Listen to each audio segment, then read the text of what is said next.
Well, you're in a balmy edition of the smoke-filled room. We've got excellent weather as we're recording this on Thursday. Apparently, it's raining down by Chris, but nobody cares what's happening in Chris's region, the south suburbs, so it's fine. For the rest of us, we're having a good weather day, and it's nice. I hope you're watching this or listening to this on Friday when we release it, and not over the weekend when it's going to be a gajillion degrees outside. So if you're watching over the weekend, be inside, be in the air conditioning. We're just pumped that we're almost at summer here. Abby's butterfly garden has brought its first monarch to the backyard, which is exciting. I've already had to relocate 3 wasp nests, so it looks like it's going to be an interesting summer at the Corbett household. But Mother Nature has brought the heat. Michael, Chris, you guys ready to bring the heat this week? As always. I just want to state for the record, today is a federal holiday. We are recording this on a federal holiday. There ain't no rest for the wicked, that's for sure. You know, Chris, you always have it so rough. I was a little bit hard on you last week. Have you recovered? Are you okay? Or do we need to send you a gift basket? I'll be just fine, Collin. Don't worry. All right, good. Well, big things we're hoping for from you guys this week. And joining us are 2 experts from around the state as well. We've got State Senator Don DeWitte. He represents the 33rd District. He's also the minority spokesperson for the Senate Transportation and Revenue Committees. Fancy that. We're going to talk budget. We're going to talk transit. I wonder why. Also, you previously served as the mayor of St. Charles. So, Don, we're really glad to have you this week. Thank you, Collin. Glad to be here. We also have with us Chelsie Leffelman. She was the campaign manager for the successful Brandun Schweizer campaign and the successful Regan Deering campaign. She's also a graduate of the Illinois Lincoln Series, which we're big fans of the Lincoln Series over here at SFR. Chelsie, glad to have you. Thanks. I'm excited to be here. We had you for a live episode. Have we had you for one of these? Yeah. No, unfortunately, normally filming is during child pickup time, and I don't think your viewers want to see 4 kids fighting in the back of my car. I mean, it leads to entertainment. I mean, people may click just for that. So maybe well, I might just count it as babysitting and just like leave the car myself. So there you go. Yeah, it works out. All right, so we thought we'd be leading with Madigan this week, and we'll get into that. But with yet another instance of political violence, we've got to talk about it, especially with an elected official joining us this week. We really do have to talk about this. There was even more political violence this week, as we saw up in Minnesota, with just a horrid situation. Some Illinois elected officials were mentioned in some of the paperwork, not the actual list, which we can talk about that, but in some of the paperwork. It's just a reminder that we really need to tone down the violent rhetoric, especially in a state like Illinois, where our own governor has in many ways contributed to some of that rhetoric that can push people who are on the fringes to do just some awful things like this. Senator, I'll start with you, just because serving an elected office, you do it to serve the public. I don't think you do it to put you and your family at risk. We're just in ridiculous times nowadays. Yeah, it's really crazy. Unfortunately or fortunately, I was out of town last weekend. We were visiting family in Columbus, but I was certainly keeping up with the news reports as they were coming through. Thankfully, our caucus leadership, as well as the Illinois State Police, were extremely active, wanting to make sure we were all comfortable. They wanted to know where we all were, which was very comforting. Unfortunately, I was 2 states away, which made me feel a little better. But nonetheless, these are crazy times, Collin, like you said. And I think the kind of rhetoric that our governor pumps out, things like we're giving Republicans no rest, just tends to feed that whole mental process. Yep. The wrong people interpret it the wrong ways. Clearly, I'm not sure they've really identified this gentleman that was the cause of all of this. They know who he is, but he was appointed by 2 Democratic governors. They talk about him being a conservative. They're being very quiet about what his background really looks like. And I think that's really unfortunate, and maybe a little slap at the press that maybe they should be a little bit more forthcoming who this guy is, but more importantly, where is he philosophically from a political standpoint?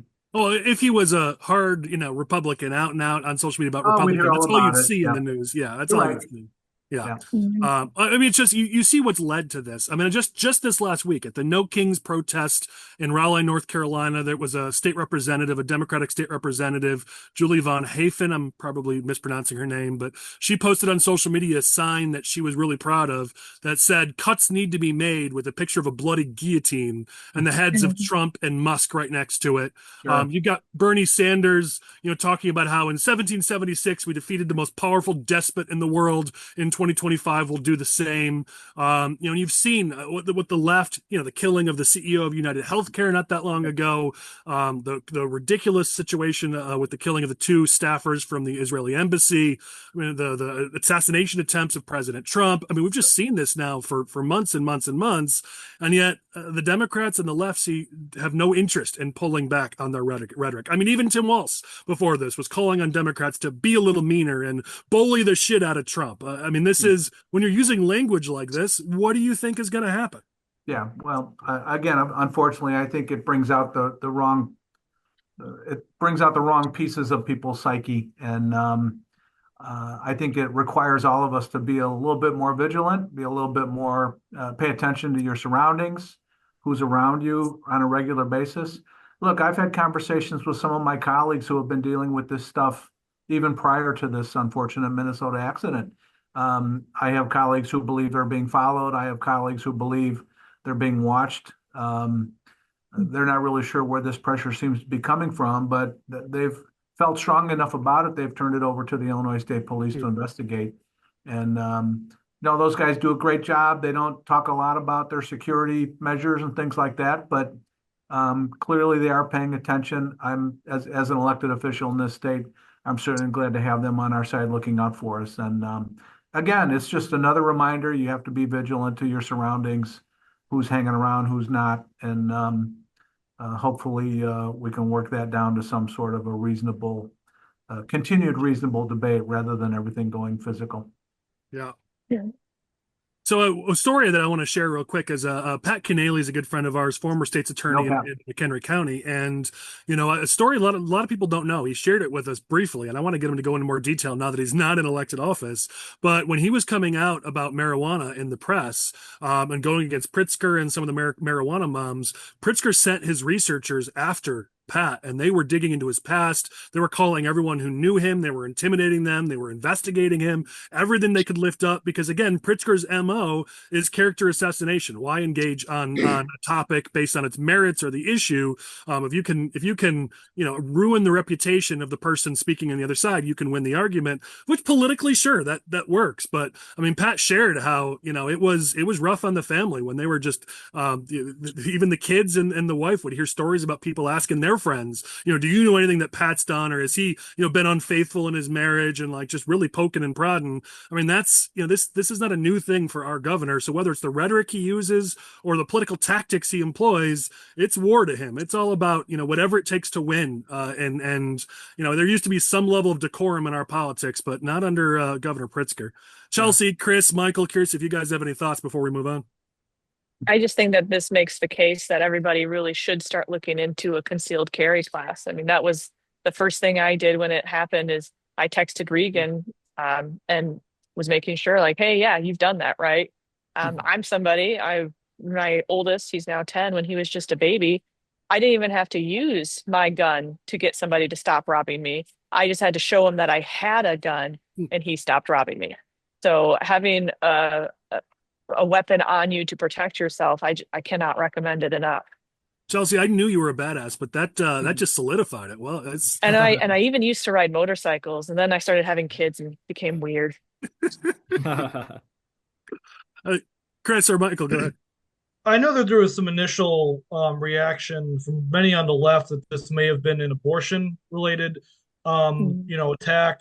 That the shooter was influenced by anti-abortion ideology and that sort of thing. None of that has been confirmed, but I hope that's not true, for one. But it's also interesting that immediately, like, before all the information is out about the shooting, we were having people already bring up abortion and its potential link to this crime. And certainly, if abortion was the reasoning for this individual to assassinate a elected official and her husband, like, that's terrible. It does more harm than good to the pro-life movement and all those other things. But it's also disappointing that in such a tragic case like this, the issue of abortion was once again brought up, and this tragedy was used to advance the pro-abortion side of things. So again, none of this is ever purely, we can never mourn the dead. We can never only speak out against political violence. It always has to become a political issue at the end of the day and put egg on the faces of those who oppose the left. So it's unfortunate.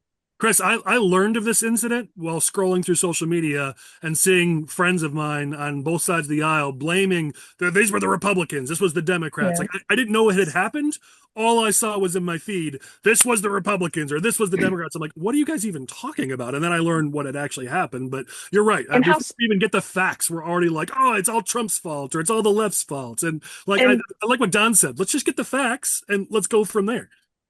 yeah, it's a very sick psyche on both sides where when you're a Republican, it almost seemed like they were rooting for him to be on the left, and on the left, they're rooting for him to be on the right instead of realizing, like, okay, there's something wrong with this gentleman that he thought that this was an acceptable solution to whatever problem he saw. Yeah. Well, you also saw the rush by Illinois lawmakers to get attention from this. You saw Laura Fine. Of course, they're all candidates, right? Laura Fine, Yep. Raja. You saw Budzinski, who's not really in that tough of a race, but you've got, they were quick to be like, oh, yeah, I was on the list, just Yeah. to get a little bit of attention, which they may be on the list. And I get that. But, the state police were telling them not to do this. But of course, you can't stand between, many They gotta get the publicity. politicians and the nearest microphone. So, Yep. Never let a good crisis go unused. yeah. Yeah. Unfortunately. All right, let's move along here. The topic we thought was going to lead this week was Mike Madigan is now convicted felon Mike Madigan, who will be spending, at least a sentence to 7.5 years in prison. Chris, I believe you got the closest in our pool of saying how many years. Was that you or was that Michael who got it close? It was you. Definitely Michael wasn't said me. no time. Yeah. Michael said that he was just going to go on I probation. think you said 8 years, right, Chris?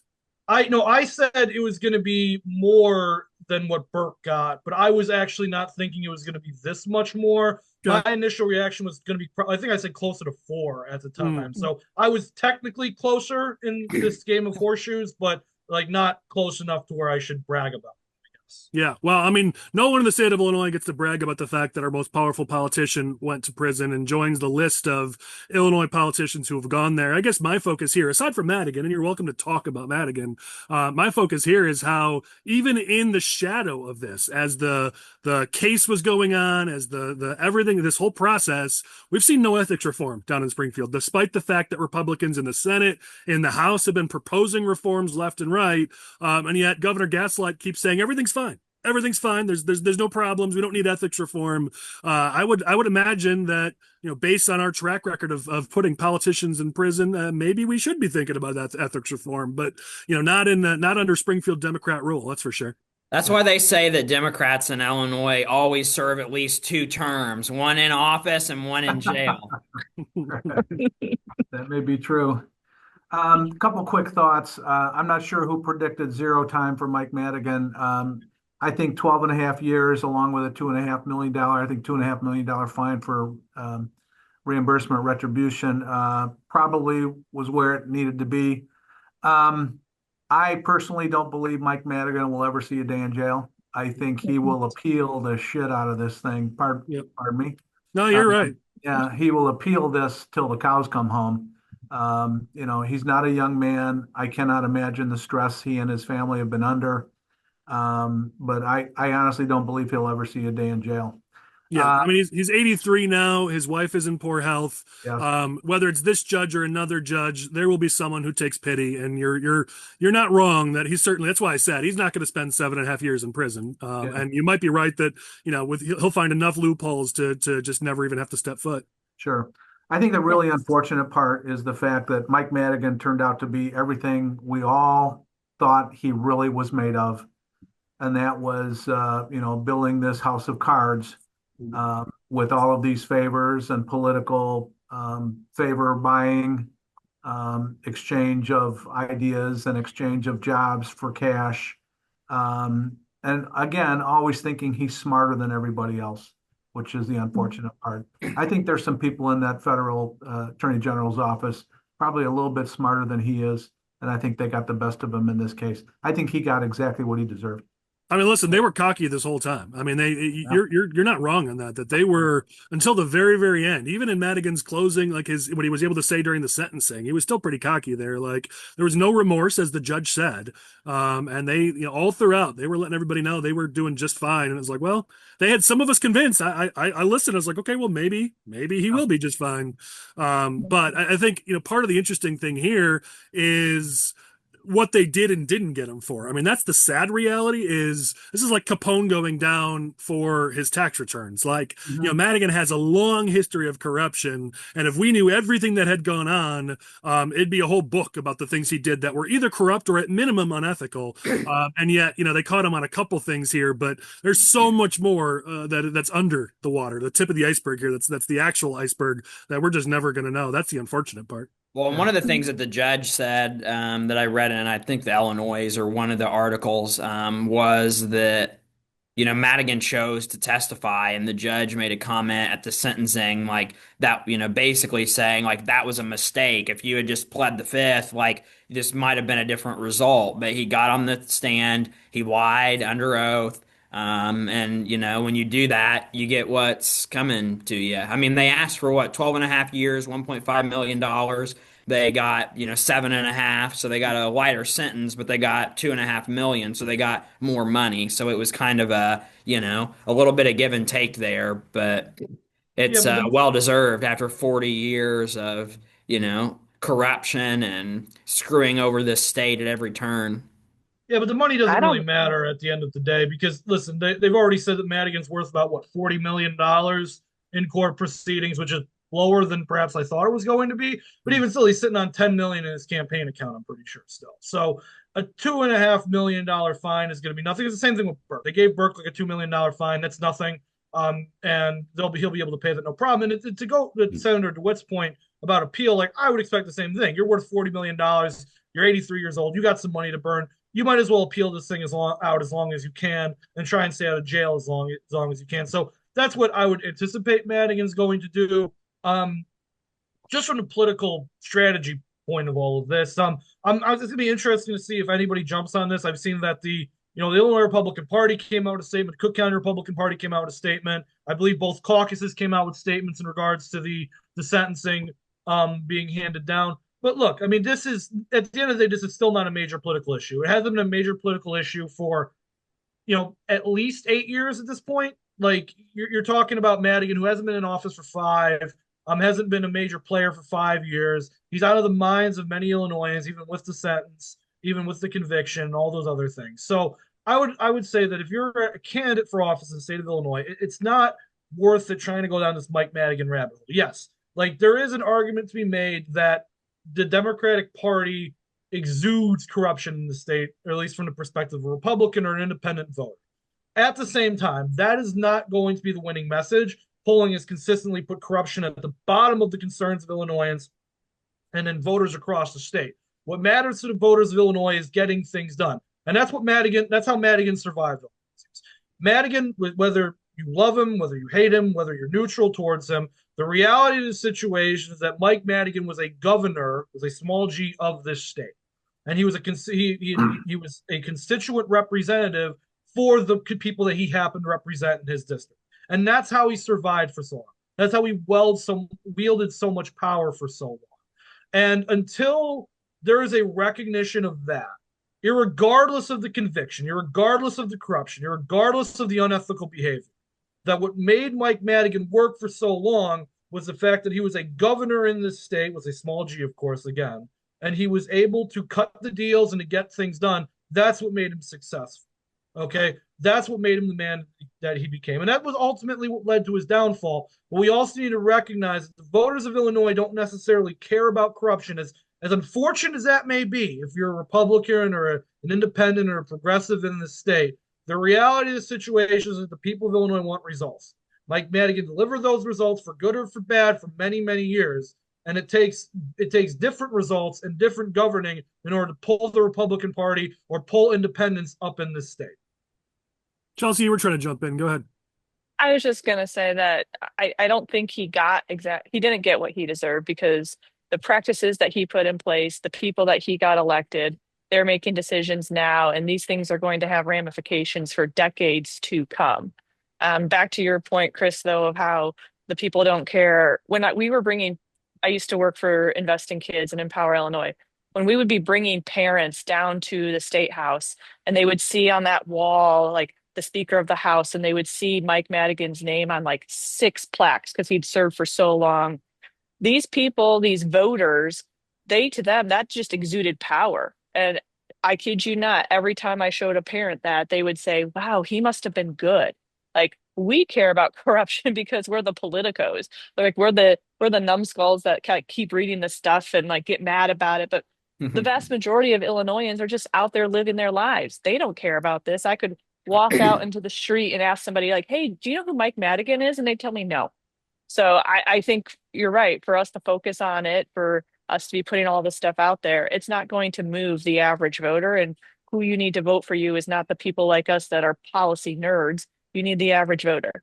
Well, and I'm heartened to see it. You've got to talk about it. The press releases, the statements, you got to do all that. So nothing wrong has been done. You got to I'm check the heartened to see. box. Yeah, I'm heartened to see, though, that we haven't sort of jumped into that old school sort of Madigan message. And the party hasn't done it for a few years now. So it looks like Republicans have gotten this message and are really focused on kitchen table issues, cost of living issues. And if you want to tie your opponent to an unpopular politician, Brandon Johnson nowadays is certainly a much better choice if you can find that 9%, connection. 9% approval. Yeah, so I do think, to Chris's point, I think Republicans really have gotten this message in the last year to 2 years and have gotten a lot better on this. So I want to give credit where credit is due. I also want to give credit here to Crain's. Their editorial, Madigan is gone, the mesh remains, is excellent. It's behind the paywall, so I won't read all of it or even put all of it on screen. But I think it's the second to last paragraph here. They really key in on what's really my takeaway here, which is the next chapter still being written is whether Illinois Democrats have really learned their lesson regarding fair play and transparency,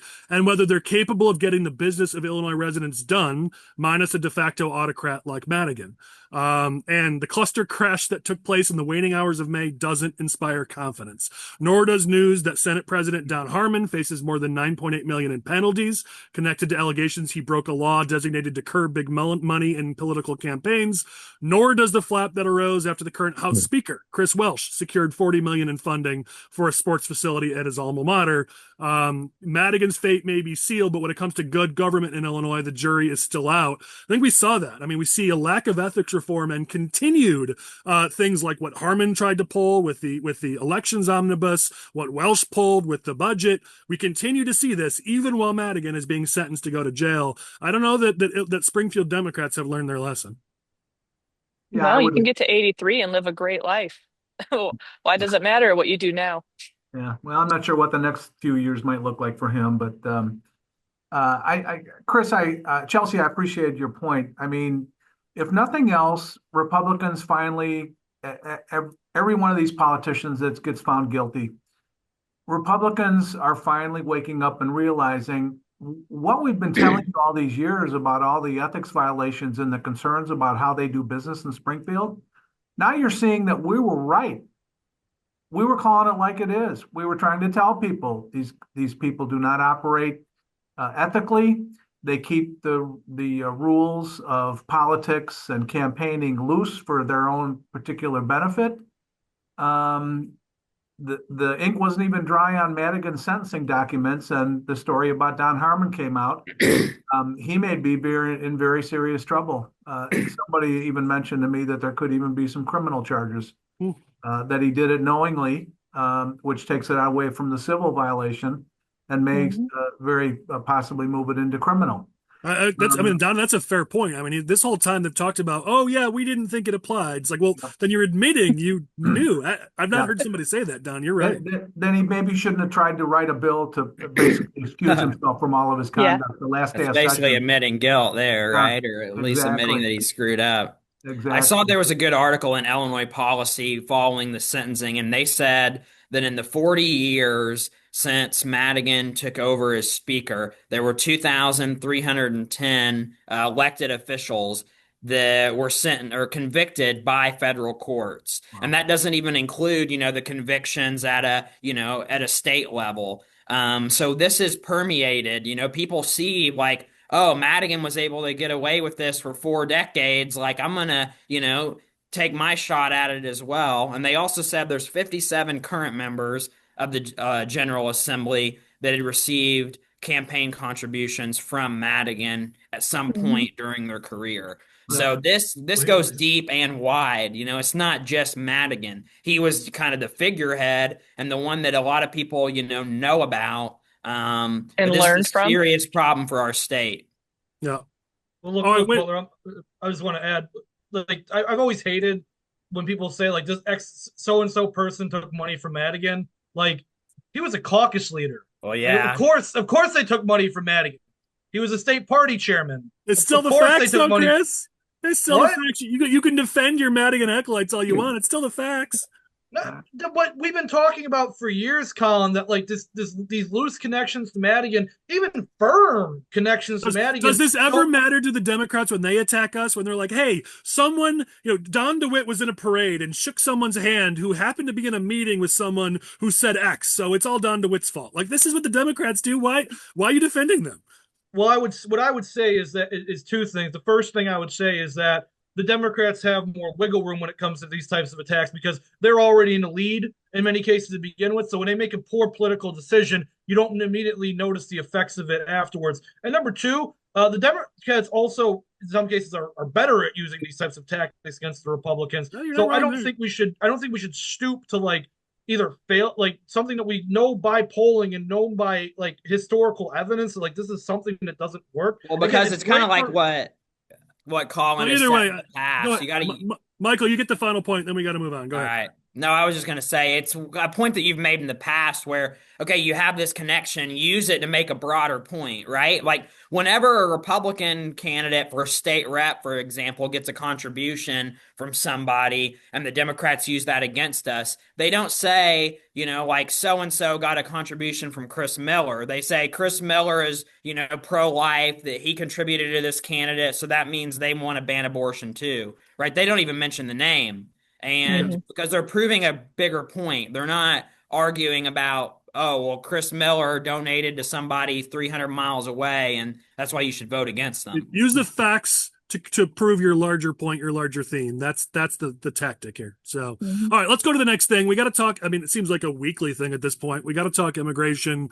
Not only did, and we'll talk Pritzker's budget next, not only did Pritzker sign a budget that continues to spend money on non-citizens in the state, taxpayer dollars on non-citizens, you've got Brandun Johnson coming out just after JB Pritzker was in D.C. saying, we work with ICE. It's all a lie. We work with ICE. This is, and a Republican governor signed this law. It's all okay. You got Brandun Johnson coming out saying to resist immigration enforcement. You've got I didn't even notice this, thanks to John Lopez for pointing this out. There was a back and forth between Ray Lopez and Andre Vasquez on Twitter. That's pretty awesome. I want to talk about it on this topic. So really, and then you got some, politicians, some Illinois Congress people on the Democratic side who are trying to go to this ICE processing center on video and trying to get themselves arrested so they can make the news. So you got a lot of grandstanding this week on immigration. Y'all can take this any direction you want. So here we go. Free for all on immigration. Feel free to jump in with your thoughts. Well, I saw one tweet where they said that they're sorry. You can go ahead, Chelsie. No, you're fine. Well, I think you missed a leader that has also spoken out about it spoken out against President Trump quite forcefully. Cardinal Cupich. He used the mass with Pope Leo at Rate Field to speak about it. And he mentioned like, yes, you have to have immigration and stuff or laws and stuff. But then he really went on the railing of this is wrong, what we're doing. We have to be treating people nicer. And he speaks to a large, mostly Hispanic community in the Archdiocese of Chicago. Yeah, I wasn't aware of that. Thanks. This is why I love having external guests in addition to our internal guests, because sometimes you'll catch things I miss. So thanks for that. Yeah, I didn't have to go to a No Kings protest. I went and heard his homily. I was there. I heard the same homily. Yes. Wow. Interesting. No, I saw that there was a stat that there's been a 413% increase in violence against ICE agents. And you have Pritzker and Brandun Johnson, actively encouraging people, hey, resist ICE. You have U.S. congressional representatives, putting out, one-pagers about this is what you should do if ICE is in your neighborhood. It's another example of them trying to foment this where it's, just up the ante, and then you see officers getting attacked and rocks thrown at them, their cars being spray painted with all sorts of nasty things, and it's being encouraged by Democrat elected officials. Yeah. I think there's two things. Number one, I just wanted to bring up the Raja and Johnson Jackson not being allowed into the ICE facility. on the one hand, like they're like, please, please, please arrest us. yeah, exactly. I want the clicks. I want the tweets. On the one hand, it's like pretty decent political strategy of like, yeah, you're going to get the clicks and you're going to get some publicity off of this from the Democratic base. So credit where credit is due. On the other hand, like it was very silly, very obvious, very stupid, and just also funny to laugh at a little bit.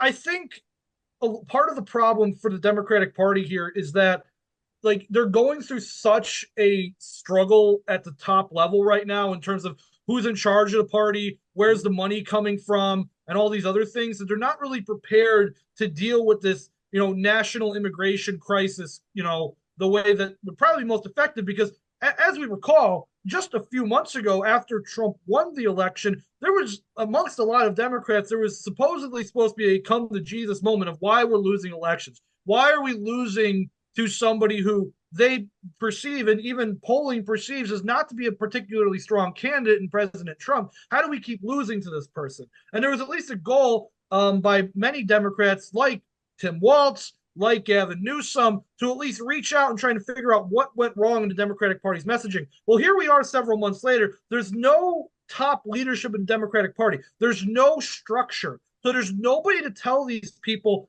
hey, this is a bad idea. So they immediately fall back on their political instincts, which is, I am going to fall back like to support the marginalized people, and that's the undocumented in this country. And maybe they think that's the best thing for them to do. But from a political perspective, the only net gain they're getting is by riling up their base. And coming up on a midterm, that's not a terrible idea, but they're still not capturing the middle here.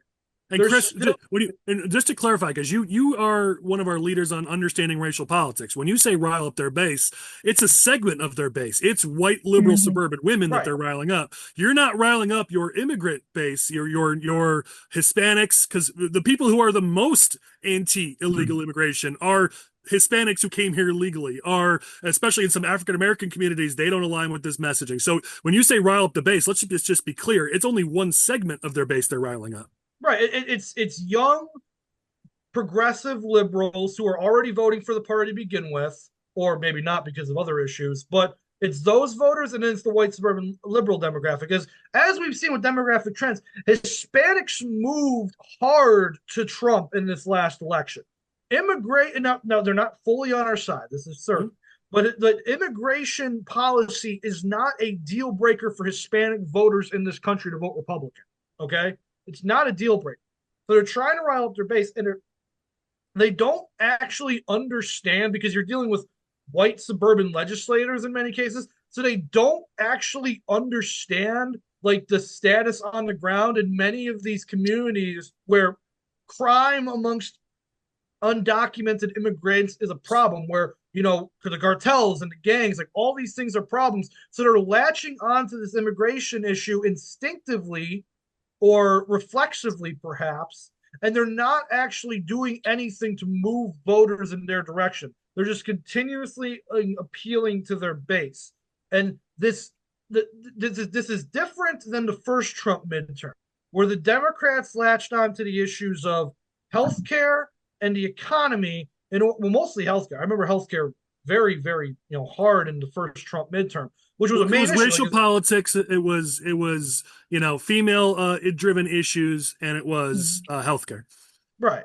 So you had that then, and now it seems like the Democrats are leaning heavily on immigration with some push for like foreign policy, but like that's not really like concrete on either side right now.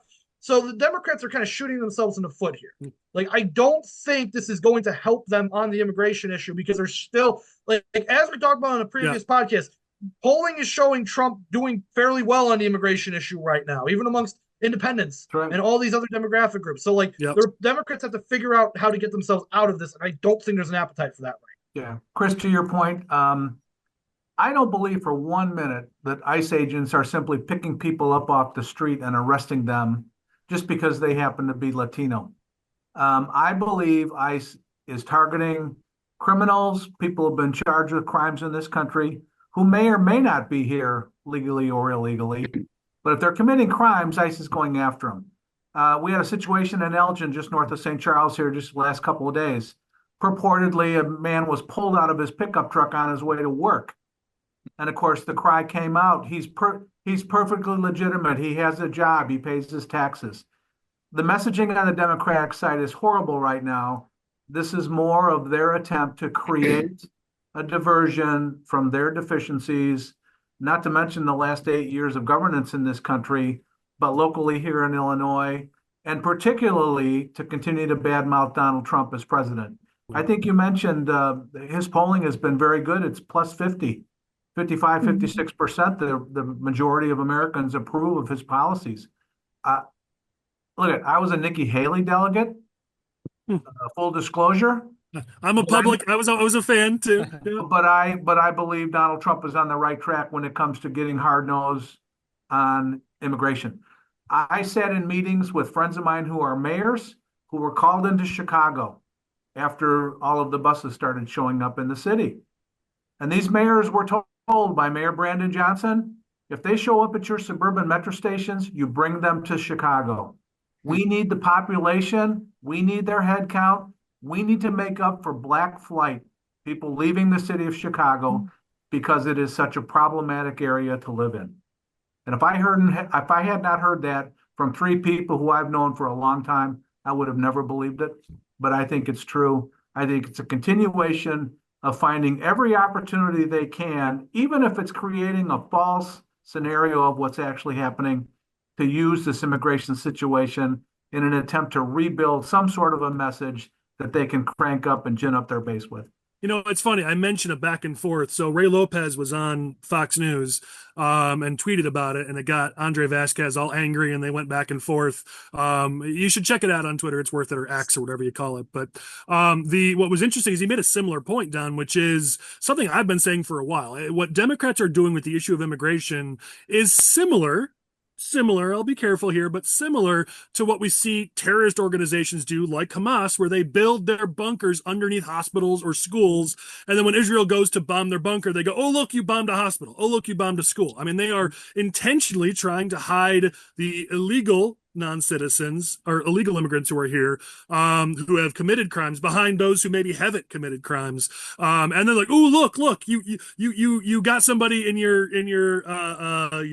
whatever, your raid that you shouldn't have gotten. It's like, well, we tried to get you to work with us to get the violent criminals out, and you won't work with us. I mean, just this last week, you see the city of Chicago, the Chicago clerk pulling down their online municipal ID program because ICE was using that to try to find these individuals. I mean, everything that Chicago is doing, Pritzker and Illinois are doing, are to make it harder for ICE to do their jobs. So yeah, ICE has to do raids. ICE has to go find these individuals because you won't help them. If you truly wanted, if you believe what you're saying, if it's not just a lie, which we know it's a lie, but if it's not a lie that you want these violent non-citizens out, then work with ICE and make it happen. But you are purposely creating this chaos. And so, of course, we've got chaos. And it's politically beneficial for them, so they do it. Ray Lopez, I mean, kudos to him. He called it out. Andre Vasquez didn't like it, but it was true. And John Lopez, our buddy who's been on before, made Ray Lopez his OG of the week. So we're not even to that segment, and we've already got our first OG of the week nomination. But I echo his point that at least somebody in Chicago's calling this out. All right, let's move to our next topic. We have State Senator Don DeWitte with us, so we got to talk budget and we got to talk transit. Now, Chris, Michael, and I have had plenty of time to talk budget, so we probably won't have much to say on this topic, but I'd like to go to you, Don, and just get your thoughts. As Pritzker has signed this budget, it's filled with more wasteful spending. It's filled with more tax hikes. It's a record high spending in the state of Illinois. Your thoughts on this as you were dealing with this down in Springfield? Thanks. So, yeah, it was, I'm gonna paraphrase a comment my minority leader, John Curran, said. Any budget that starts out with $1 billion tax increase cannot be a good budget for the state of Illinois. One of the best lines that I picked up during this debate over the last couple of weeks on the budget is the fact that it occurred to some of us that it took 200 years in the state of Illinois for the state budget, to reach $30 billion. 200 years. In 7 years, Governor Pritzker has raised it to nearly $55 billion. It is another example of democratic growth of government, government was the fastest growing hiring segment in the economy in the state of Illinois. Many months it was the only growing. Absolutely. And last year it was the number one increase. Look, $1 billion worth of tax increases. He swept about $300 million of other funds. We are just absolutely screwing the developmentally disabled community. He gives them a 30-cent an hour raise and then reduces their hours by thousands, basically reducing that workforce by nearly 300 people across the state. I cannot believe that they are pursuing undocumented health care, undocumented housing, cell phones and debit cards for the people coming into this state, again, illegally or illegally.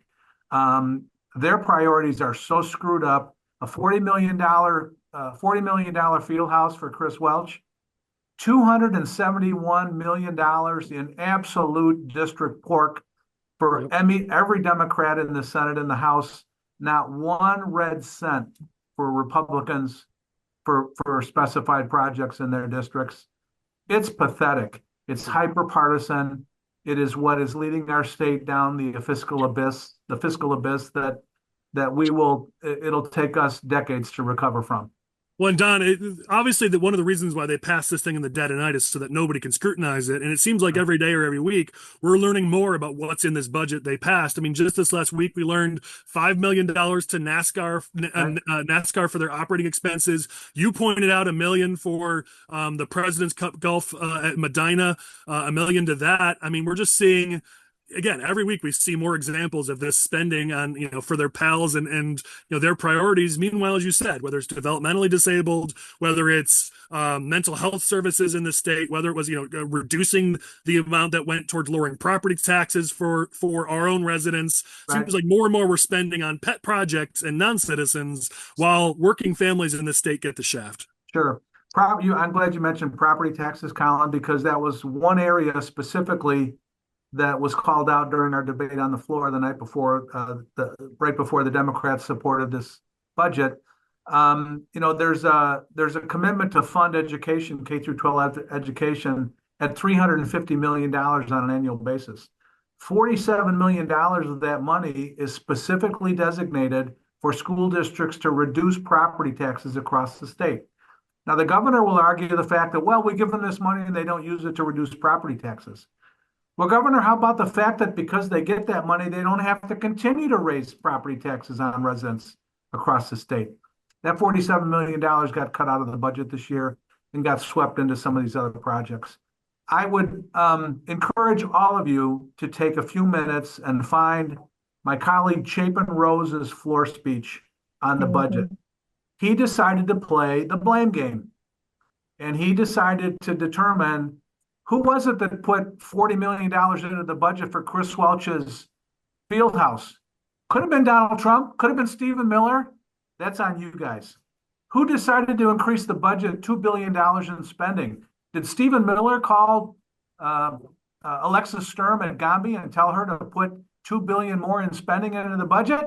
That's on you guys. I encourage all of you to pull it up. I've watched it 6 times. It is absolute classic debate.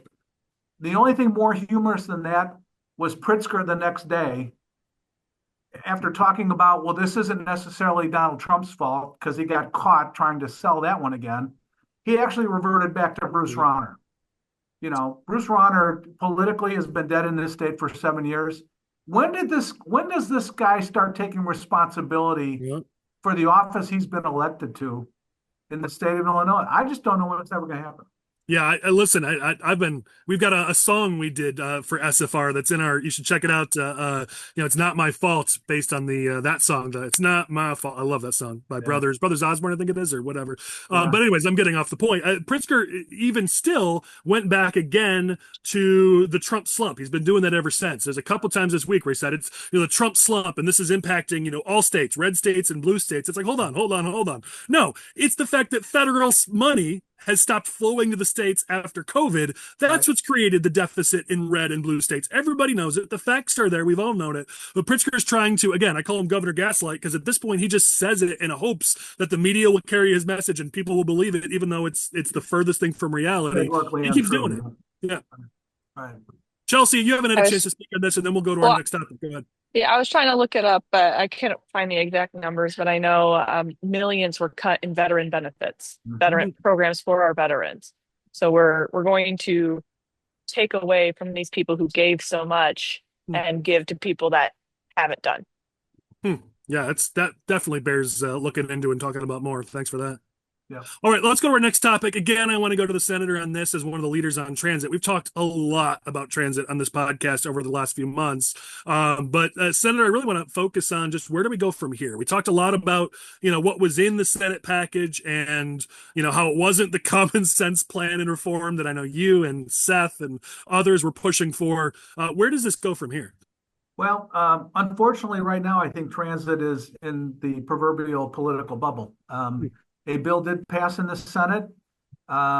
Chris Welch, to his minimal credit, had the sense to keep it off of the agenda for the House to vote on. He had the sense to realize that it was political suicide to put his members on not one, but $2 billion tax increases, literally within about 8 or 10 minutes of each other. Yeah. Up until the Tuesday before the last day of session, the Senate had talked about doing the transit bill the same way. There was going to be a separate bill for governance, which frankly, we were willing to support. And I had represented to Chairman Villavalam that we would help him with reform because he needed reform to get the revenue accomplished. And we told him the chances of us ever supporting tax increases to solve this problem were slim and none. At 3 days before the end of session, it all got rolled into one bill, purportedly at the direction of the Senate president. I don't know if that's true or not. Frankly, I wasn't surprised it happened because in the year and a half we've been debating this subject, I fully expected that to happen because that's what I've seen year after year after year after 7 years in Springfield. You talk and negotiate and work through the issues. And at the end of the line, it's here's the bill, take it or leave it. Yep. And weren't some of those reforms adjusted to further decrease Collar County control? I mean, I know some of that was also changed too, and I want to make sure our audience knows that when you say you guys were willing to have the conversation about reform, it wasn't this bill that we got at the end. That's correct. So and I'll try to be brief. In the Senate bill, there were two options for any voting that would occur on a new NITA board, the Northern Illinois Transportation Authority Board. One option was 15 out of 20. There are 20 new members proposed on the NITA board. 15 out of 20 would have allowed 5 members from the city, 5 from Cook County, 5 from the governor's appointments to literally gang up on the 5 collar counties and steamroll them on anything they ever wanted to do. We had this conversation at City Club day before yesterday, and I made it clear the suburbs have no interest in having Cook County or the city of Chicago dictate what our fares are going to be, what our service levels are going to look like, how much of the budget is going to continue to flow to suburban mass transit services, and have that pulled over to CTA to help bail them out of the hole they've dug over the last few years. The House bill had language that would have allowed a minimum of 12 votes with 2 out of 5 of each of the 4 camps being required to vote on any action by the NITA board. That's something we could have lived with because it gave us some protection from being steamrolled on whatever issue may roll along. All I can tell you at this point is discussions are continuing almost on a daily basis to try to get to a reasonable solution on this issue. And frankly, I think the House at this point is taking a much more pragmatic approach how to deal with this than when do you ever hear those words? I mean, and Don, I want to make one point clear. This is a bipartisan thing for you because when you talk about suburban representation of the collar counties, 3 out of 5 of those collar counties are currently blue. So when you say this isn't Republican versus Democrat, you're saying that a reform that would allow 2 out of the 5 collar counties to agree, that could be then 2 of the 3 Democratic collar counties getting on board with Chicago or Cook County. So this is where, again, another instance where Republicans are being level-headed and saying, listen, we're not being partisan here. We're being bipartisan and saying this would be the right thing for the collar counties and for our suburban communities to not have to give up control of Metro and Pace especially. You guys were approaching this from a nonpartisan, just good government perspective, and yet even still, the rug was ripped out from under you. Yeah, I think that's accurate, Collin. Look, this bill had bipartisan opposition. This bill in the Senate only passed with 32 votes. Yep. That's a margin of 2. A number of Democrats voted with us. A number of other Democrats decided to go grab a cup of coffee when this one got called up on the board. So, fancy that. Voting for a $1.50 delivery tax is just not on any politician's wish list. On a statewide basis, someone in Cairo, Illinois, who will never see a CTA bus or train. Yeah.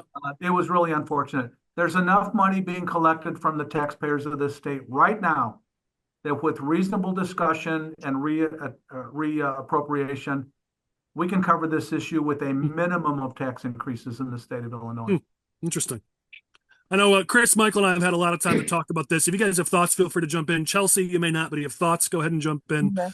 I was just going to Not many say on trains this, coming to on this Bellflower. delivery thing, it's $1.50 any delivery, regardless of the, price of that transaction. So imagine if you ordered, let's say you just order deodorant from Amazon, you have it shipped to your house. The deodorant costs you $5. Well, you're paying $1.50, delivery fee on that. That's basically it's more than a 30% tax in addition to the sales tax that you're already paying. Right. So they're doing this now where, it would be one thing if it was a percentage and it's like, okay, I bought something, it was $100 and I pay $1.50. Okay, that's 1.5%. I can live with that. But $1.50 on every single transaction, regardless of the transaction, you're almost paying as much in taxes in some cases as you would on the product itself, which is absurd. And we saw the same thing with the sports betting, 50 cents on a transaction. If you're doing a $1 bet on, the White Sox are going to lose tonight, I'm going to put a $1 bet on it, then a 50-cent tax, you're not making any money at all. Right. Yeah, listen, Michael, Seth Lewis was on a couple weeks ago, and he made an interesting point that I know Don is aware of as well, which is this is another situation. The delivery tax was another situation where they were hosing the suburbs because a lot of deliveries in the city are done by bicycle or other means, and those weren't being taxed here. It was only the ones that were being done by a vehicle. So it's yet another situation where Chicagoans were being taxed less, even though this is to bail out the CTA. So we could go on for hours. Absolutely. All right, let's go to the next one here.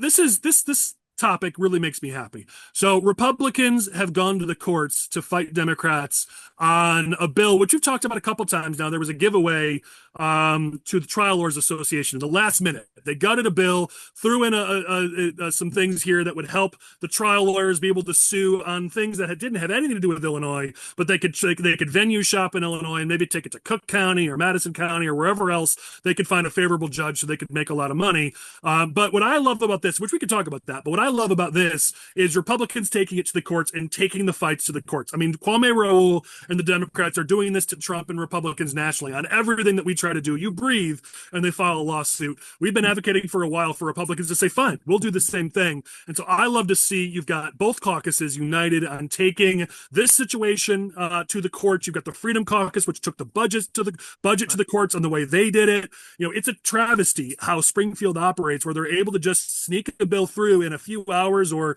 overnight or in one day so that voters have no idea what's in them. Legislators, even like Don, have no idea what's in it. Will this lawsuit succeed or not? I don't know. I'm not a legal authority, and a lot of people are saying it won't. That's fine. But what I am happy about is to see the fight. Let's take it to the courts. Let's have the fight, and let's show the public what is happening. Let's let them see, lift up the curtain and let them see just what's happening down in Springfield. And so I'm not here to talk about whether or not the lawsuit would succeed. I simply say, kudos to the Republicans and their guts here on the fight that I've been seeing all year over the last year or two. I love what I'm seeing out of Republicans, and now taking this to the courts in Sangamon County. I want to see more of this as Pritzker tries to do, a rule by executive order like he did during COVID or any other time, as the Democrats down in Springfield try to bend the rules or change the rules to pass whatever the heck they want. Let's take them to court for it. So I'm all for this. Way to go, Republicans. Yeah. Well, it's ironic that they want to call, President Trump a king, but then here they are skirting the Constitution that they wrote themselves, right? I mean, obviously Madigan's gone now, but think back just a year when it was written. They had to literally break the rules, completely break the rules just to get their budget passed last year. With supermajorities. Yeah. With supermajorities. Yeah. Yeah. This is what I was referring to when I mentioned earlier in the conversation about Madigan. We're finally showing people just how the Democrats like to do business in this state. And I think Republicans me included, are finally being empowered to take actions like filing lawsuits against the budget, filing lawsuits against this piece of legislation that was nothing more than a grab by the trial lawyers.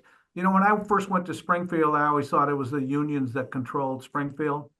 It's not only the unions, it's also the trial lawyers. Yeah. And that's Yeah. been a real education for me in the 7 years I've been there. I never said I was quick, but you know, I've tried to learn as we've gone along here. But it's this type of empowerment that finding a guy like Mike Madigan guilty, that we've all been telling you is the case, that empowers Republicans to finally take firmer action in fighting. More people come up to me and say, why aren't Republicans fighting harder? I think we're finally starting to do that. Yeah, I love to see it. Now, I want to make clear, this is Senate Bill 328, that the first lawsuit is over. And for those who are watching or paying attention to this, absolutely, Pritzker needs to veto this. I mean, if he is, as he claims, if he's pro-business development, if he wants to grow our economy, I mean, Senate Bill 328 is an awful bill. And I think that this lawsuit Republicans have filed not only raises the attention on the bill and the process, but I think it also ups the ante and increases the pressure on Pritzker to veto that bill, because now we're adding more eyeballs. Again, this fighting tends to have additional benefits. It isn't just putting eyeballs on the process. It also adds pressure on Pritzker as he decides whether or not to sign this and get more checks from his trial lawyer buddies, or veto it and do the right thing and actually be a good governor for once. So I think it's good even on that side. I agree. One other thing I'd say here, because we always want to give positive thoughts on how we could be better and do things in a better way. So I want to make one thing clear here. As Republicans are pushing this and are pushing this fight, if you're watching this and you're a lawmaker or you're involved in this, make sure you're smart on the messaging. Behind the scenes, in the lawsuit, this is about process and the Constitution and the number of readings and all that. Great. That's how you got to fight this, and I'm all for it. To the public, though, as Chris said earlier, that's the kind of thing, the sausage making, they don't care about. So don't get lost on that. What this is about to the public is this is about stopping Springfield politicians from being able to sneak through their unpopular laws in the dead of night and hide them from Illinoisans. They've done this to raise your taxes. They've done this to make our communities less safe. They've done this to increase spending and waste taxpayer dollars and fund non-citizens. I mean, they've used this process over and over the years. That's what this is about. So don't get lost on there's 3 readings and then this has to happen and that has to happen. That's all nuts and bolts that you talk about behind the scenes. To the public, it's simple. It's transparency and good government. And the Springfield Democrats have used this to raise your taxes and your cost of living, and we're going to stop it. Make sure you're smart on your messaging to the public, even if behind the scenes you got to get into the legalese. Agreed. All right, let's get to our next topic. We'll get into some politics here. We always love talking politics. This is where Chris and Michael really shine because they're our political hacks on the podcast. And Chelsie, I'd say with love, you're a little bit of a political hack like us. So let's talk about a couple different campaigns in Illinois before we close down. Let's talk about the U.S. Senate. We talked about, Raja trying to get some attention on immigration. He's put out a poll in the last week that's an internal poll. So take it with a grain of salt, but he's claiming he's up 32, Stratton 19, Kelly 14. I think the big news there is undecideds are at 31. So that's, I think, Chris, you wanted to key in on that. But Raja's claiming at this early stage he's in a big lead. On the Republican side, thanks to the Illinois and others, we've got some news that looks like Richard Porter is inching ever closer to possibly launching a campaign on the Republican side. So what do you guys think on the U.S. Senate race? What do you guys want to talk about there? Look, any poll on the Democratic side of the U.S. Senate race this early is going to have Raja. Like that, even as though this is an internal, if we as core strategies put out a poll into the field out of the good kindness of our own hearts, and Collin Corbett paid for it, then it would probably show Raja. Because you have to understand, most of the Democratic primary voters are going to live in the Chicagoland area. And they've almost certainly seen Raja Krishnamurti ads over the past decade that he's been running for office and running for Congress and all those sorts of things. So he's going to have pretty good name ID. Those Call Me Raja commercials, they're great. Like, from pure politically speaking, they were great. There always been great commercials, and he's always had good name ID because of that. So, of course, he's in the lead right now. But the polling that's out that has push in it, or has information in it about all of the candidates, Stratton's leading those polls after push and after information given to voters. Now, some of those polls are Stratton polls, so of course they're going to tell you that. But once Stratton gets the Pritzker money rolling in, once she runs her own ads, once she picks up key endorsements, which I'm sure are going to be coming, she's gonna win this race. That's how it looks right now. It doesn't mean Raja can't run a great campaign, put out some more great ads, put up some key endorsements of his own, and put this race on its head. Of course he can. I'm not saying it's impossible. But based on how the race has gone so far, where everybody's running a sleepy campaign, the infrastructure really isn't there so far, I believe that after petition season, once Democratic primary voters are informed, they're going to go with Stratton. And it's probably going to be Stratton 1, Raja 2, and Kelly 3. And we're going to ask ourselves how this happened. I'm going to tell you. Julianne Stratton is the incumbent lieutenant governor in the state. She's going to have Pritzker's endorsement. She's going to have Pritzker's money. And there's no way out of it. If you really want to throw a monkey wrench into this, if you're a white Democrat elected official and you want to throw a monkey wrench in the U.S. Senate race, maybe you're not up this time, maybe you're a senator, maybe you're something else, I don't know, and you got some name ID, throw a monkey wrench in this race, run. Because I guarantee you, if a random white candidate enters into this race, they can easily get 15% of the vote just by being on the ballot. Okay?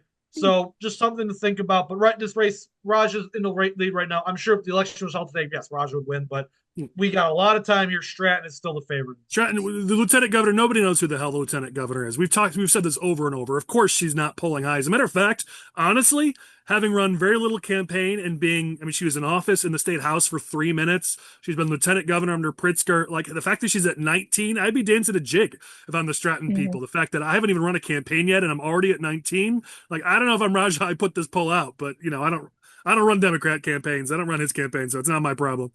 Well, the one thing that I saw today that I thought was kind of ironic, that was a little under the radar, we had always, there was always this rumor that Sherry Bustos, that's who Dick Durbin wants. She's going to run for U.S. Senate. She's going to run away with it. Well, now she's making so much money now, she doesn't want to. Well, yeah, that's true. But now her, I guess, soon-to-be former daughter-in-law whose last name is Bustos has announced that she's running, and Sherry Bustos has come out denouncing her candidacy and all of these things. So we may actually end up with a Bustos on the ballot for U.S. Senate, just not the one we expected. Yeah, Owisi Bustos, I believe is her name, and she's in the middle of a divorce from Nick Bustos. So it's not even. She's married into the name, but we could have a Bustos on the ballot. Hey, why not? That's weird times we live in. Chris will get his white candidate after all. She's actually black. Owisi, Michael. Woman, yeah. Of course, the Southern Illinois Michael is like, he thinks Owisi is. Wow, that's true. But I just said Bustos. Google it before opening your mouth, buddy. Come on. That's true. Chelsie, on the campaign side, do you want to chime in here? I have a couple thoughts. Go ahead. No, you can go ahead. I just have a couple of slightly different thoughts. I've had the opportunity to get to know Raja a little bit. He and I share my district. He's up in the northern end of my district. So I've had an opportunity to meet with him on several occasions, including in Washington. I've always found him to be just as cordial and as personable as he is on his Raja TV commercials. I actually have the thought process that between Kelly and Stratton, they'll probably split the female vote on the Democratic primary ticket. I think Raja walks away with this thing in a race that won't even be close. He's got more money right now than probably any other senator or House representative in Washington. He's sitting on over $20 million. He is exceedingly supported by his culture, and they take very good care of him on the campaign side. I think Raja will be very difficult to beat on the Democratic side. I got to tell you, I know you've got another thought, but before you get into that, I just got to say, this is going to be fascinating between now and March. And I know there's sports betting books. There's got to be some sort of betting book here we can create legally, of course, where people can put bets on this race. Because this is fun. Everyone's got their own thoughts. Yep. And I'd love to get like some start a pool or something, have some fun with it. I'll be in Vegas in October for the video gaming show, Collin. I'll find out if there's anything to bet on. There you go. There you go. As far as the Republican side, I think Richard Porter, I've had the opportunity to get to know him a little bit over the last few years. I know Richard was thinking very strongly about either governor or U.S. Senate, but frankly, I think he's going to be a much better U.S. Senate candidate for the Republicans. I see Mr. Porter to be a transitioning moderate Republican. I think he has really learned how to deal with those significant issues that we all have to deal with that have all been kind of litmus tests for Republicans in the state of Illinois. We've all had to moderate on social programs. We've all had to moderate on abortion.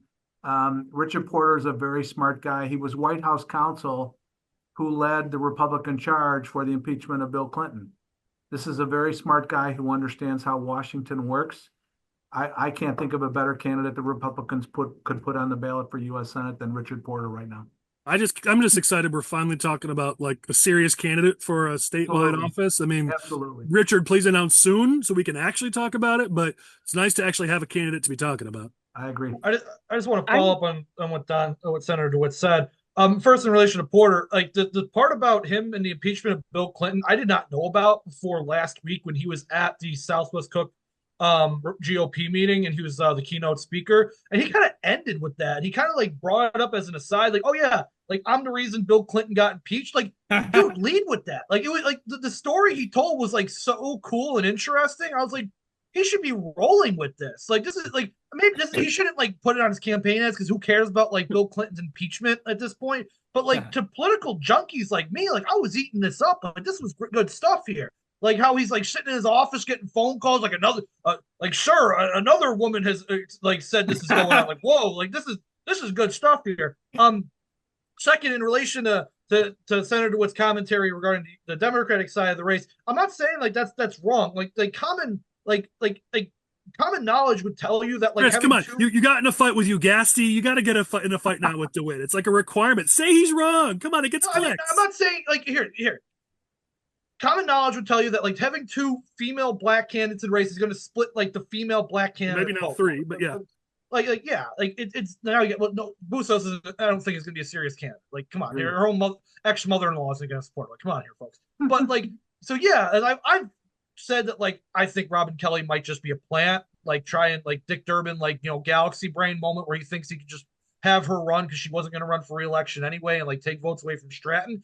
Right. I don't really think it's going to be the case. I don't think Stratton is necessarily going to fill like a box of she's just going to get like black and suburban female votes. Like I don't think that's just going to be her base. I think her base is going to expand outward from that because she's the lieutenant governor. I expect her to get a lot of labor support. I could be wrong on that, but I expect her to get a lot of labor support just because, if you're organized labor, do you really want to piss off the governor? You never want to do that. Even if Pritzker's not really doing nothing for you right now, like you don't really want to piss him off. So you endorse his like gov and you'll get some working class votes out of that just because the union's back.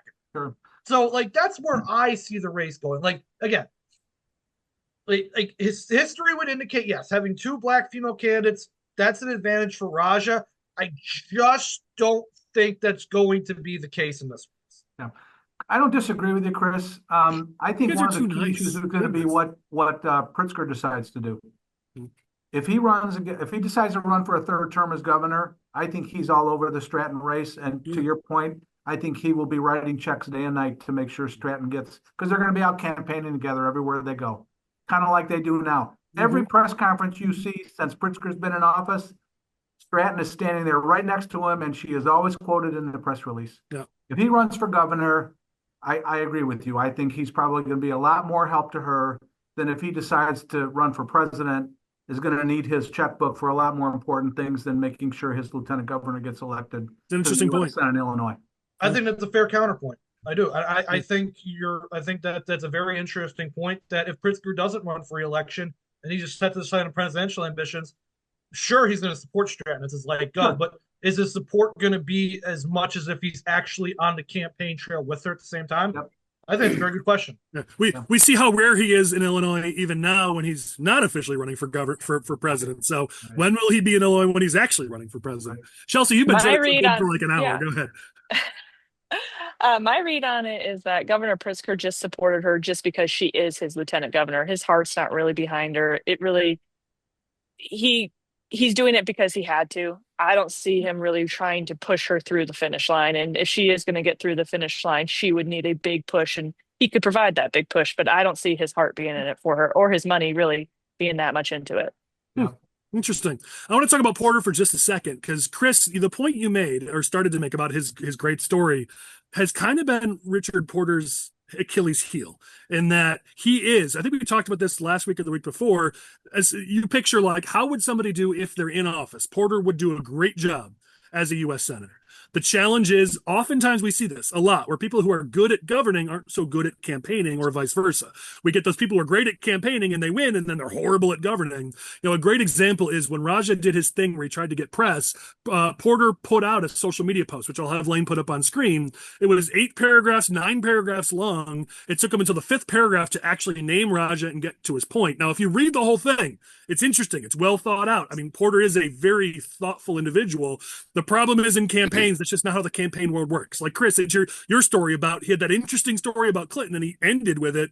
Like he could have had the whole room under his thumb, under attention if he started with a story like that. And that's always been Porter's challenge. So here's my hope is if he does announce, surround himself with good people that, I mean, we're not tied to him. It wouldn't be us. And I'm not looking for business. The point is simply surround yourself with good people who could present him as a good candidate because Porter is incredibly thoughtful, could be a great leader on issues, but you got to first win a campaign. And for Porter, that means shorter, more to the point, get people's attention, give stories, get people bought in, be more of a campaigner. That's what he's going to need to make this a real race. Should he win, he'd make a great U.S. senator. The challenge first is actually winning. And so it's just my again, try to be positive and give some a little constructive criticism. If we're going to win that race, we're going to need somebody who could be a strong campaigner, especially because I still live under the threat and under the worry that Rod Blagojevich tosses his name in as a Republican in the primary. And we're going to need Porter to be able to beat him in a primary so that we're not stuck under a Blagojevich headliner on our ticket in 2026, which hurts Don and his reelection. It hurts every Republican across the state. So we need a candidate like Porter to be a great candidate to not just give us a good chance in the general, but win this primary. So I mean that with love and true support. I really do want to see Richard run a great campaign. So hopefully we can see him be a little bit more of a campaigner. Yeah. I think the state party is really going to need to step up as part of that process as well. I find it interesting that even for this Senate race on the Democratic side, you've got 3 reasonable potential candidates, and you've got another 3 or 4 on the fringes, including Sherry Bustos's former daughter-in-law, whatever the case may be. I'm not sure what her relationship is, but that's the stuff the Republicans used to do. We put 5, 6, 7 people in a primary. We all scream at each other, spend money trying to beat each other, and then by the time the general rolls around, we're all out of gas and we're all out of money. Mm-hmm. I think the state party on the Republican side is really going to need to step up. If Richard Porter's our candidate, let's go with him. If 2 or 3 other knuckleheads decide to jump in just to try to get some name recognition for maybe their next particular campaign, I think there's got to be, I don't want to call it a heavy hand, but I think there's got to be some direction from the state party that we have a really good candidate we want to put into this slot. Let him get through the primary, let him get elected, and then we can concentrate on a general election against someone who I believe will be a very formidable opponent on the Democratic side. Interesting thought. Senator, you're talking about actually winning and having a strategy. That's going to be the hardest thing to get going on our side. Of course. Let's do a quick talk. We talked last week about House District 52, but we got to talk about it again because there's another Democrat who has jumped into that race. We've got previous candidates were announced that we already talked about, but now we've got Erin Chanding, who is a member of the Barrington 220 School Board. And I've interacted with her. I've worked with her. I've seen her on the board. Don't sleep on her. She is formidable. Now, beating Maria Peterson, who has ridiculous name recognition in that primary, would be very difficult. But I got to tell you, I would much rather face Maria Peterson in that general. She's damaged goods. There's a lot of locals who don't like her, who know her and her husband. Politically, they may like her, but as individuals, I could tell you story after story that I've heard about situations she's been in where maybe, let's see here, everyone's so litigious, I got to be careful. Maybe wasn't fully sober and maybe said lots of things and did lots of things people didn't like. I'll just leave it at that. So I'd much rather face Maria Peterson. Erin Chanding would be a very difficult candidate to beat. So she's in there. Now Jesse Rojo's in there. So there's 3 Democrats who are looking for a chance to challenge Marty McLaughlin in House District 52. So that's going to get real interesting. Yeah, and it sounds like Welch. It sounds like Welch doesn't have any particular interest in getting involved in the primary either. Which is interesting. You'd think that with Maria getting so close, so close. Nice. This last, the plan trusters believe, of course, but like so close this last go around. You think they might just want to run it back, and doesn't seem like they are. Like, Collin, please, so I don't screw it up. Please remind me of the other person's name who just jumped in. Jesse Rojo. No, the first Aaron person. Shanding. Yeah. Aaron Shanding. She's already got endorsed by, I think, like a couple of state legislators. I think Ma endorsed her, somebody else. Well, I mean, it's from the, I don't know if they call themselves the Asian caucus or whatever it might be, but it's the Asian Democratic leaders. So it's that's why she's got those endorsements. Right, but still, but this isn't like, it's not like they're staying out of it because like there's such a front runner candidate here. So I agree with you, Kyle. Like, I don't think Maria Peterson's going to lock this in by any means. I think she's the front runner, of course, but a contested Democratic primary, not the worst thing for the Republicans. They're going to tear each other apart in there, and it's going to be interesting to see an actual Democratic primary in northern suburbs. Which, I mean, you guys are around this area more than I am, of course, but I don't see that happen very much. I see the Democratic primaries down by me because we got a lot more to fight about over here, I guess. But it's the lead in the drinking water, maybe. Perhaps. So a couple of the other guys were trying to jump in. Go ahead. No, I hope that there's more of these Democrat primaries. We want them to bloody themselves up. We want them to be wasting because they just have oodles and oodles of cash. The more we can be encouraging Democrats to get in there and rough each other up, I think that only helps us. And I think that also helps because, I mean, who's going to run against Senator Darby Hills? If we can get more infighting on the Democrat side, even if it's just part of that district, I think that helps her at the top of the ticket. Yeah, good point. Yeah, I was going to raise the point. We'll have to see if Marty McLaughlin becomes the candidate in that race or decides to stay in that race. Marty McLaughlin's a St. Charles guy. He's a friend of mine. I've known Marty for a long time. But he was not pleased with how the Darby Hills appointment process played out. I would say, in fairness, Darby has come into the Senate caucus with her eyes wide open and is doing a great job learning the process. It's not so much about the job your first 6 months, it's about learning how Springfield works. As a former assistant state's attorney for Cook County, she's a very bright woman. She's an attorney by trade. She's done a very nice job as she's come into the Republican caucus on the Senate side. We'll have to see if Marty decides to stay in 52 or, as he has threatened, decides to challenge Darby in a primary race. I would hope he would stay in the seat he's in. He's won it twice. You're right, the last one by a very close margin. Maria Peterson was defeated by Dan McConkey by less than 500 votes in the Senate race 2 years ago. Probably closer than a lot of us would have called for. Expected it, yeah. But nonetheless, she's a two-time loser. And, sometimes people just get tired of seeing the same name over and over again, especially when they can't win. Yeah, it'd be interesting to see if Democrats get involved. I mean, Welch has shown he's willing to do it, and maybe his thought process is similar to what you said, Don, that she's lost a few times. I mean, again, Jen Ding is she's impressive. So, I mean, if I'm building that campaign, and we don't work with Marty, but if I'm looking at that campaign, I'm hoping it's Maria because you already beat her, you could beat her again. Right. All right, let's go to our final topic here before we get into our quick hits and close this podcast down. There's a number of political topics we just didn't get any time to get into in the last couple months because of Springfield and all the drama down in Springfield. So we're kind of trying to take like one a week to get caught up. And the one this week I want to really dive into is that Republicans are now officially the party of the working class. For decades, so Lane's going to bring up something on screen. For decades, poll after poll showed that voters in that sort of middle class, middle income, working families were voting more Democratic. In 1989, it was D23. As recently as 2016, it was D17. But in 2022, it moved to D4, and now it's tied. And this is CNN polling. This isn't Republican polling. It's huge movement for Republicans amongst working class, middle income voters. This is huge for us. And another stat I'll share here is during the exit polls in 2024, voters who were making less than $100,000 broke for Trump 51-47, while voters making more than $100,000 broke for Harris 51-47. And so you're seeing a lot of the same with college graduates broke for Harris 56-43. Non-college educated voters broke for Trump 56-43. So you're seeing seeing this change going about. And even Rahm Emanuel, in this, as he talked about potentially running for president this week, he even talked about the fact that Democrats have to get better at focusing on those kitchen table issues, those working class. He said focus on the needs of the middle class. He ain't wrong, though. We don't mind as Democrats continue to chase their far left policies.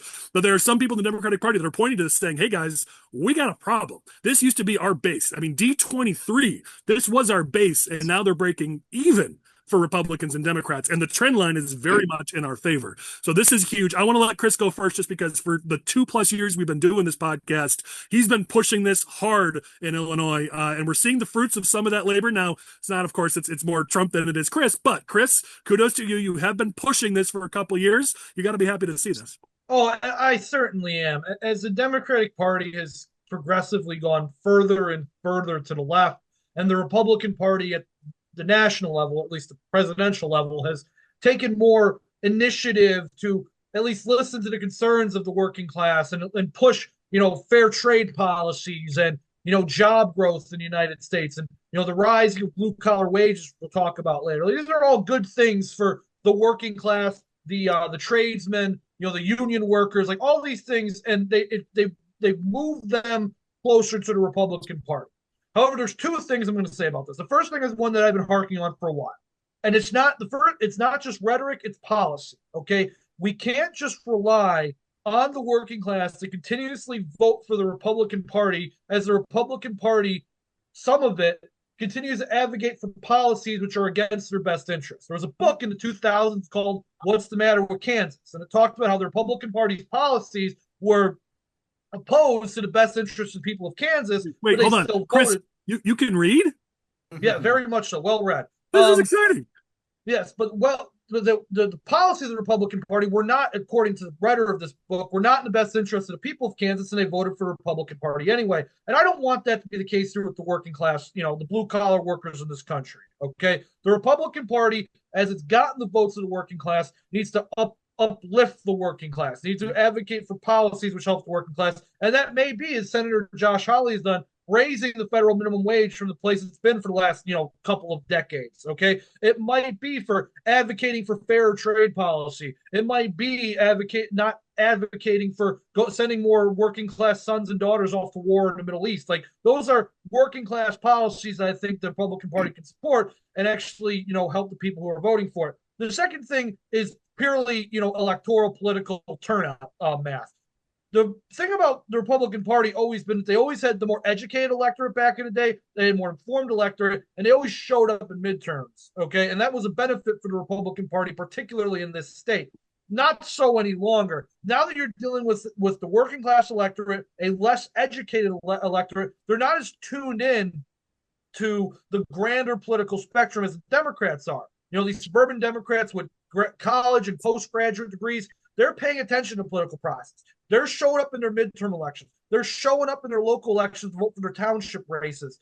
That's something the working class historically hasn't done. And the Democrats had to scratch and claw and build political machines in order to get the working class out to vote for their candidates. It's up to the Republican Party to keep pushing these voters to vote. I'm not saying you got to build machines, though something I wouldn't necessarily be opposed to. You should build machines, but you need to keep pushing the Republican working class vote to remind them there are midterm elections, there are consolidated elections, there are primary elections that they should vote in if they want a voice within the Republican Party, that they want a voice in government. Okay, it's a good thing that the Republican Party has transitioned from one of the elites in the country clubs to one of the local pubs and the workshops. Okay, that's a good thing, but we cannot simply rely on their goodwill to show up and vote for our candidates. We have to put in the work, and we have to advocate the policies that actually do them some good. That's going to be a good short. I'm sure Lane's already made a note. Great point, Chris. But I would simply add to that, we also have to recognize that a lot of this is carried by Trump that has made this change. It's not necessarily the Republican Party that did it. So if you just assume they're going to vote Republican, you're making a really inaccurate assumption. We've got to get better at talking to middle-class voters, working families. We have gotten a lot better, but we still got a long way to go. And especially in this state, as Democrats continue to make life worse for working families and raise the cost of living, we got to make sure they know it. it. And then, as Chris said, we got to get them to the polls. So a lot of work ahead. But the good news is it looks like it'd be fruitful if we get off our butts and do the work. I mean, we've seen that in the Metro East in towns like Caseyville and and St. Clair County and Granite City and Madison County, right? Where a lot of these voters that historically had voted Democrat in huge numbers are voting Republican now for the first time in probably 100 years or more. So we need to lean into that, like you said, work on getting them to vote for those down ballot candidates. We have a county board district in St. Clair County 4 years ago. We lost it by 12 votes, but Trump won that county board district. There's one in Madison County 4 years ago. We lost by 17 votes. Trump won that county board district by 9 points, right? So it's like there's low hanging fruit here but it's going to take a lot of work. And like Chris said, good faith, conversations with these folks to get them to not just be Trump voters, but to be Republican voters and voting consistently. Yeah. Yeah. Well, I mean, but this is speaking to the divide right now that's in the Republican Party. You mentioned, Chris, the federal minimum wage, but here in Illinois, we've made the case that the raising of the state minimum wage has hurt working class. It's hurt, especially minorities. So we're having this tension between the more populist Republican Party that has been brought on by Donald Trump and the more traditional free market conservatives. And I think before we can even figure out how we're going to talk to them, it's what kind of party are we? What are we going to be advocating for?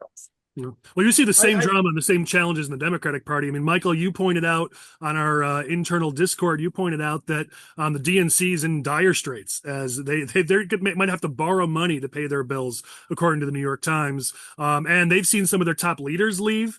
Obviously, we've talked about Hogg and some of that, but I don't know if you guys know this, but the heads of both AFSCME and the American Federation of Teachers were on the DNC board up until recently, but they just resigned. I mean, there is some serious fighting going on in the Democratic Party, mostly over this, on what are they going to be as a party, because as they keep chasing the uber progressive suburban, white female vote, they're losing a lot of that working class vote, and you see it with some of the unions kind of starting to distance from the DNC. So I think you're seeing fights on both sides as this realignment occurs. And I don't think they're losing them because of the economic issues. I think they're losing them because of the cultural issues. So many of the working class are the traditional values, like those are what got them to there. They probably grew up in a low income household. They got to the middle class and they're hoping to get to the middle class now, or their children will.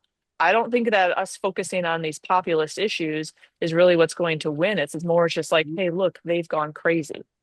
Well, I think Chris, let's let Don jump in real quick. Okay. Oh, I'm sorry.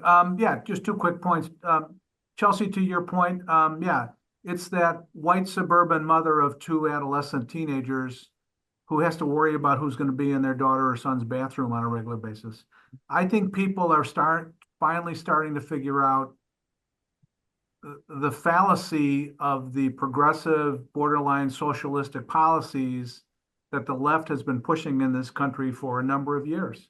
And they're finally starting to see that they're only catering to an extremely small percentage of the population at the expense of everyone else who basically foots the bill on a regular basis.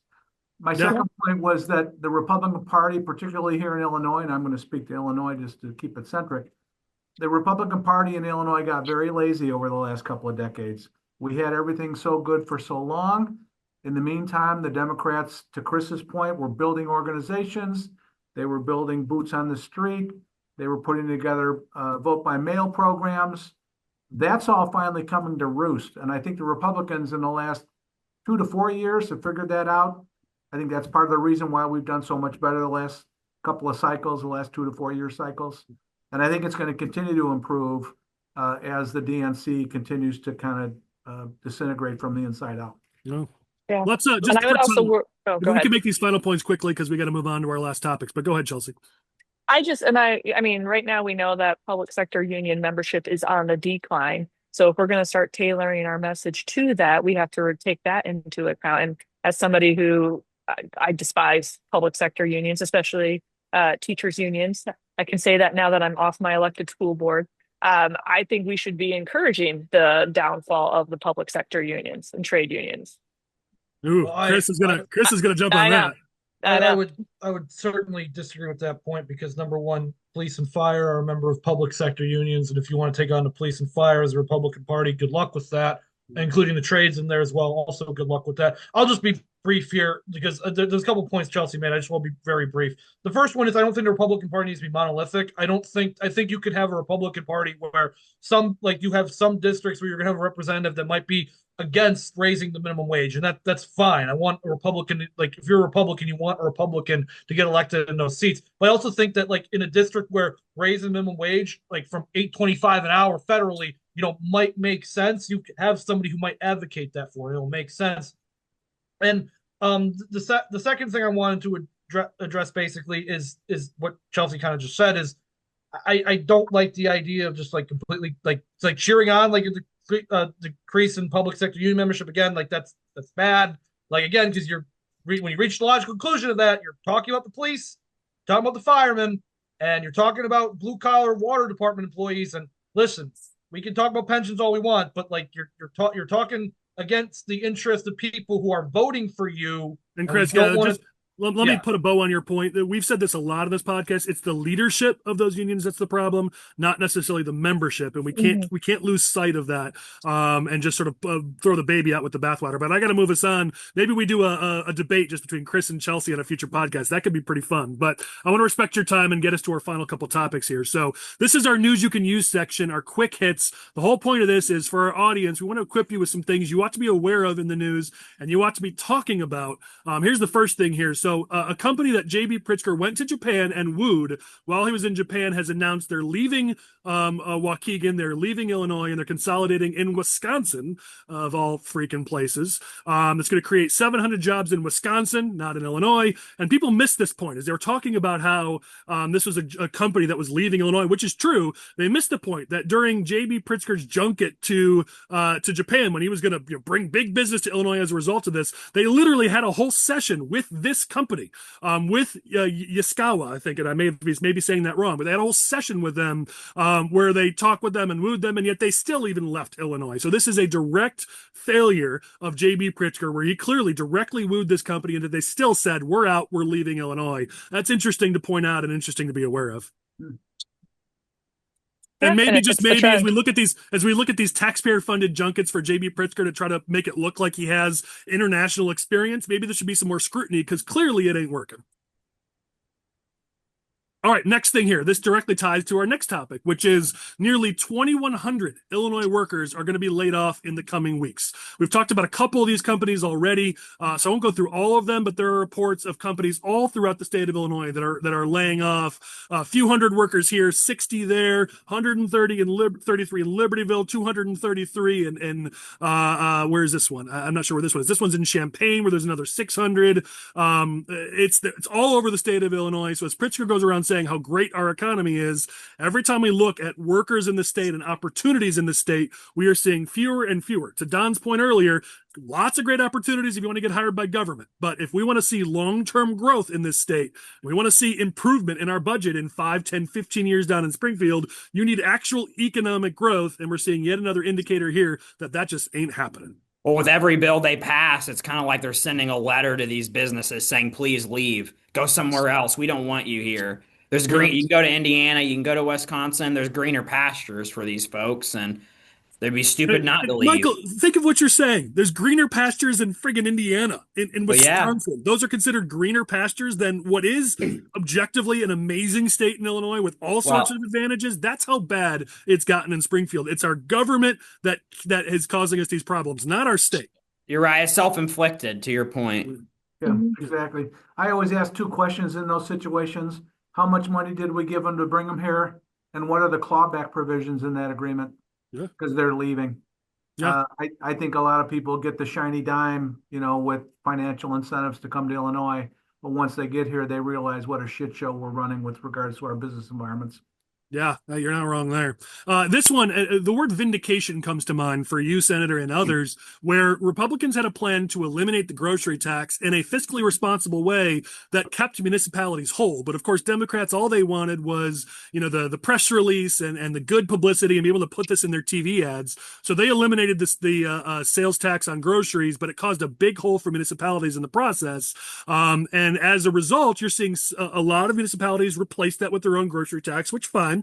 But you're seeing some, like Gurnee and now Naperville and some others, are saying, why should we just take a 1-to-1? Why don't we instead bump up our sales tax and bring in even more money? And so we're seeing this where had they pursued the common sense plan that Don, I know you pushed for, and others, where you eliminate the grocery tax but do it in a responsible way.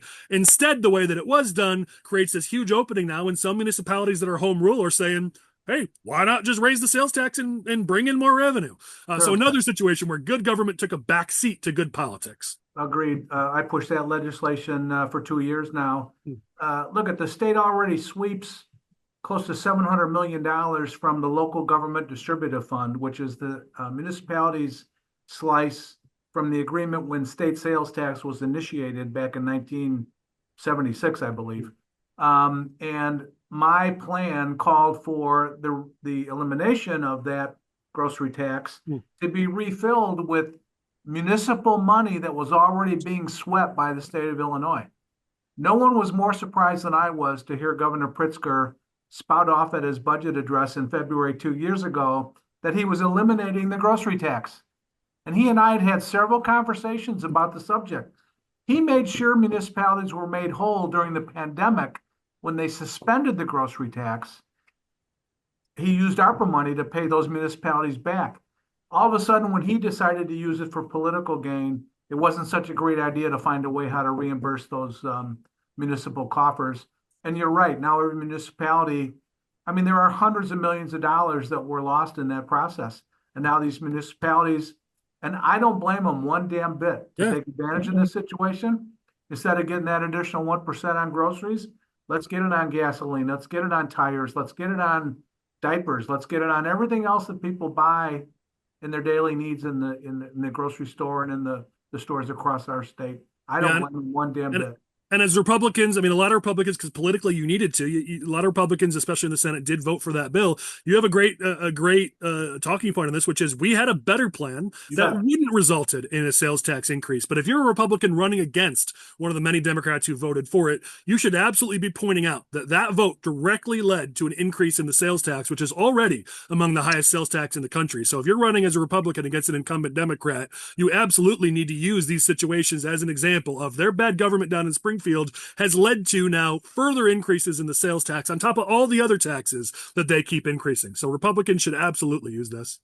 All right, moving along here. We got two more quick ones here. Let's talk about Chicago Public Schools. There was a study or a report in Chicago Business and Cranes talking about how the number of schools in Chicago that are sitting at half empty, 2/3 empty. A couple of these schools have 100 kids in them, and yet they're doing nothing to consolidate, nothing to reduce their costs. This is something that Republicans just scream about and get so frustrated about. It's like, we want to invest in education. We want to support education. And on this podcast, we have highlighted school districts that are doing things in a fiscally responsible way. That ain't CPS. And this is just another example of it where taxpayers in Illinois, some of these schools, they're paying $50,000, $80,000 per student to educate these kids. I believe it's 90,000.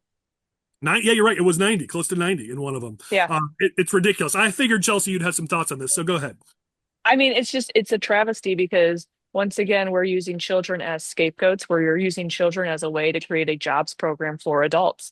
And these kids are going to have lifelong ramifications by getting a poor quality. I don't even know what's less than poor, but that's what CPS is providing to these children up Chelsie, there. to your point, and they're not even keeping them safe. These schools that you're talking about that we're spending up to $90,000 per student, they're spending that just to try to get the core curriculum. It's not like they're getting additional educational benefits. If they were to consolidate those schools, those kids would have access to a better education, but they're refusing. Yeah, and they don't provide any extracurriculars because it's like a class of like 20 for the entire school. Yeah. And it's in some cases, we have two schools in one building. So it's double the administration, double everything, instead of just saying, hey, you know what? This is better for the children. And we became teachers to actually better the lives of children. That's probably my biggest thing about teachers unions. Love teachers. I'm a former public school teacher. Teachers are essential. They are crucial. But you have those unions that will come out and lie and say that if we do this, it's better for the children. The children aren't the ones paying the dues. Everything the teachers union does is for the adults, and teachers unions have been bastardized from what they started out as. They actually started out as a way to improve teachers and make teachers better. And now it's just this monolith organization that wants to keep giving more money to the people at the top. Yeah, especially. So yeah, I that's, have just a few thoughts on that. I can imagine. All right, last one here. Oh, two more. Sorry. Two quick ones here. So the Citizen Action Scorecard has come out. This is a far left organization that rates lawmakers in Illinois. And you got to hear about this dirty dozen of lawmakers, most of which are in vulnerable districts that got 100% scores by this far left progressive group. Amy Briel, who claims to be a moderate, yet she got 100% on this scorecard. Mary Beth Canty, Sharon Chung, Tara Costa Howard, Nicole Grassi, Maura Hirschauer, Joyce Mason, Ann Stavra Murray, Katie Stewart, Nabila Saeed, Janet Yang Rohr, Mary Edley Allen in the Senate. But there's still others who almost got perfect scores. Harry Benton got an 89, Marty Deuter, 95, Matt Hansen, 94, Jay Hoffman, Michael's favorite elected official, 89, Michelle Mussman, 95, Suzanne Ness, 95, Rick Ryan, 89, Dave Vella, 95, Laura Ellman, 94, Mike Halpin, 88. All these lawmakers in Springfield who run TV ad after TV ad talking about how moderate they are and how they, no, we're not a far left progressive. This organization has outed them on the scorecard, and you absolutely need to use it if you're a Republican in any of those districts. All I can say is I hope Liz Bishop runs again. Yeah, I mean, I got to tell you that Murray Brewer has made some huge mistakes.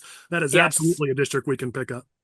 All right, last one here. I'll do it quick, but the Trump administration has put out something which we'll show on screen that under the first 5 months of Trump's administration, blue-collar wage growth has been the highest compared to any other president during their first 5 months, going back 60 years. We'll show that up on screen. I know Chris is happy to see this. Again, if your whole point of whether it's the tariffs or whatever else is to invest in America and in American workers, these are the kind of stats you're looking at. So while the left likes to say, this is horrible and that is horrible, I want to see, is it having an impact on the American worker? And at least one stat is telling me that there are some benefits here to the American worker, and I love to see it. Yeah, it's amazing what happens when you have a sensible trade policy and a sensible immigration policy, what that can do for the working class in your country. Yeah, and they talk about it here, about how investments in lowering inflation and investments in immigration to create new opportunities or returning opportunities for American workers, all that was in this discussion by Scott Bessent. All right, let's close with this, our fun segment, OG and Clown of the Week. You can nominate anybody you want or multiple. There's no rules, but anybody you want to give kudos or throw a little shade at from politics in the last week. Go for it.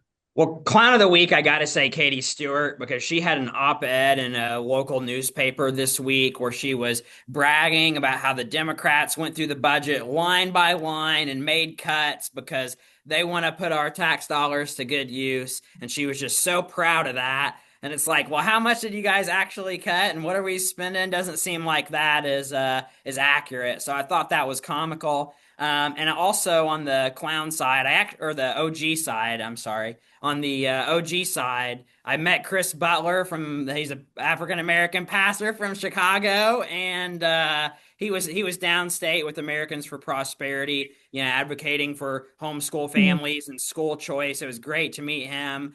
He's a tireless advocate for an issue that I know many of us, Chelsie included, care deeply about. So that was cool, and I'm still hoping for an invite to the family reunion. We'll see.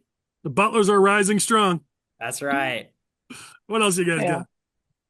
I got to throw out our governor, JB Pritzker, and I'm not sure whether it would be praise or calling him out, but his quote during his congressional hearing last week about "we follow the law," I thought was hilarious. So.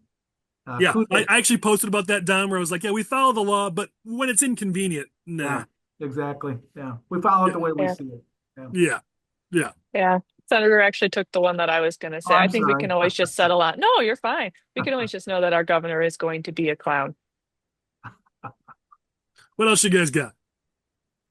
So my clowns of the week kind of collectively is that I guess I'm a clown too for doing this, but I sat through the whole Ted Cruz Tucker Carlson interview, and listen, Ted Cruz made terrible points in favor of his position, and Ted Cruz was just like catty the entire time and like so passive aggressive. Like I nobody walked out of the interview doing any better for themselves. Like I don't know what the entire point of that was. I guess it's timely with everything going on in the Middle East, but like that both of them are clowns of the week, and also myself for sitting through the 2 hours of it. I think we can say that Tucker's prediction so far of World War III breaking out right away was pretty clownish. Some people might be cheering it. Michael, on the OG side, I'm kind of surprised. A couple that I expected you to bring up, especially the Department of Justice coming in to the federal appeals court on the gun ban in Illinois. I thought you'd be all over that one as an OG. I figured you'd be talking about that. It's a good one. All right. I got a couple. I got an OG and some clowns. I'll do it fast, but I've got an interesting one. Isabel Miller, again, from Cat Facts, gets an OG of the Week nomination from me. She had some guts with this when she was interviewing or asking questions of JB Pritzker. She literally asked him, "As of today, the only elected officials who have successfully kicked Illinoisans off healthcare coverage during 2025 are you and the Democrats who voted for the budget bill for the elimination of the HBIA program, which is the sum of the non-citizens who were getting health care. You rightfully said forcing people off Medicaid would shift costs to hospitals. I mean, Pritzker kind of gave his usual sort of word vomit response that didn't actually answer the question, but kudos to her for asking the question and being as pointed about it. Credit where it's due. It was accurate and it was good. All right, and I'll move to my clowns. So we hear all the time that there are election deniers on the Republican side, and yeah, there are, but I've been seeing more and more posts on my social media from left of center people who are now denying the 2024 election, including some who were saying billionaires and tech giants pulled off the crime of the century. They rewired the election. I've seen 4 or 5 people post about this who I'm connected with on social media. So those who like to say it's just Republicans who are election deniers, yeah, not at all. Remember back to 2016 when Democrats denied that election. Now they're doing it in 2024 again. So it is, unfortunately, we have sore losers on both sides of the aisle. Stop pointing your finger just at Republicans on that.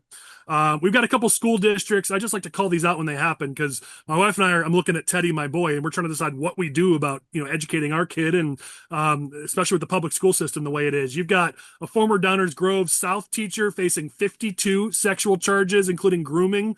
I like to use the names because this is just awful and they deserve to be named. Christina Formella. And then there's another story about a 10-year-old girl who had to file, her parents filed a federal lawsuit against the Taylorville school district because she was assaulted sexually on I think it was on the school bus and some other places. I mean, these are the stories we hear where it's like, yeah, okay, you know what? We got some work to do to fix our school system. This is scary stuff if you're a parent. We haven't talked about Brandun Johnson. He's like a permanent clown of the week. If you guys saw this when he was being interviewed talking about how Trump was targeting Chicago for ICE, his response was that Trump is trying to eliminate black existence from this country. That was his response to ICE coming into Chicago. I don't know what that has to do with anything other than Brandun Johnson just desperately wants to be a clown of the week every single week. Another one. Life's goal. Yeah. Another one here is Dick Durbin. He's putting forward a bill to the Bicycles for Rural African Transport Act, which would use money from U.S. aid to buy bicycles for women and girls in Africa. And a couple of responses on social media were so telling. This sounds like a great program. Here's an idea. Call some bicycle companies and have them donate the bikes. Another one said, start a charity and raise some money for it. Don't spend our tax dollars on it. Michael, I know you posted this. You're like, yeah, great idea for our tax dollars. No so doubt, yet again, more sir. Democrat plans that spend our tax dollars. Meanwhile, you've got people like George Bush who are going over there actually helping Africans by helping them become more entrepreneurial, helping them start their own businesses. My wife and I were over there, and GWB is a god over there because he actually helps them start their own businesses and stand on their own 2 feet, and they love him over there. It's cool to see. As was his father. Yeah, yeah. Last one here, Samantha Steele. She's could probably also be a permanent clown of the week for us, but this last week it was posted that there were photos of her out drinking and she was passed out on a boat. And this is, an elected official. This is every week or every month at least. There's stories about her just doing something ridiculous outside of her office. And we don't have enough time to get into her every week, but she's definitely a clown of the week.